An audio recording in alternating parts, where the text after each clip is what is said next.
this is Valerie Killifer at the 2010 National Restaurant Association show, and with me is Bob Fagan, Regional Sales Manager for Fetco.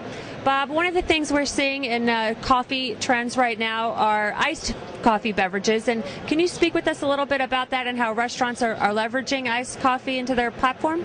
Sure. I think the concept now is getting to a lot of different avenues of it, where they're doing what they call cold brew.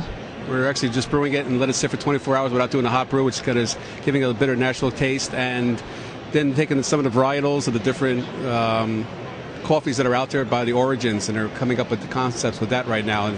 And people are trying to drink more and more coffee is what I'm seeing out there, especially in the New York area, and so they're able to do it all year round by going in that aspect of it and doing it right on site versus, or at the table, I should say, more, and then doing it in mass production also. Does that help with the speed of the coffee service as well? I know sometimes when you order an iced coffee beverage, it takes a while to maybe steam the milk, or when you go to a coffee shop versus a restaurant. Is that helping operators? I think it is. It gives them, they can actually make this beforehand and keep it stored back there. Different ways to do it. We do our own concept right here, and other people do it, but you can actually have it all done so when someone comes in, they can get served right away versus brewing at something, which is slowing things down. Yes, that's always beneficial too. We're also seeing, restaurants becoming more demonstrative with their coffee production. Can you talk a little bit about that trend? Yeah, actually, I just did a group of restaurants in the Philadelphia area, which actually one of the Iron Chefs, Jose Garces, has opened up.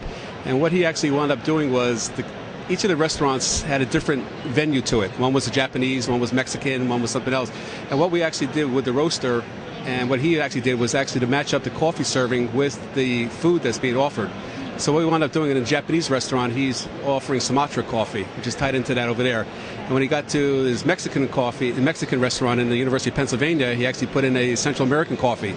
So I'm seeing that more and more, that they're actually getting to that way to tie it together. I think the chefs are starting to understand that's an important part and factor in the whole process that they're offering somebody now. In the past, there used to be a non-food product, so they didn't care, but I think they're starting to understand that that's the last thing that they have is before they leave the restaurant, and the last thought about something always stays with people.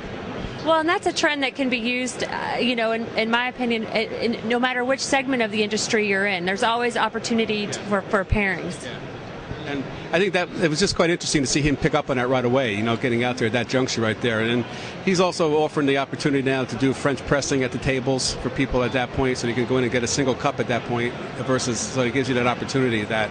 And I think French press is starting to become a little bit more moving into the East out here more than it was. It used to start out in the West, and now the New York area is starting to get in more and more into that now. So people are looking at that to give that single cup there, where they could actually, spend more money and charge more money, but they're also giving it to somebody what they want.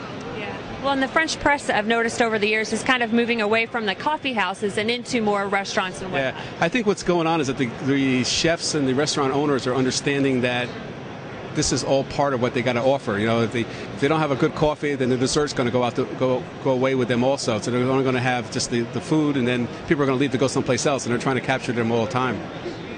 Well, thank you very much. Thank you for your time. Great insights. Thanks.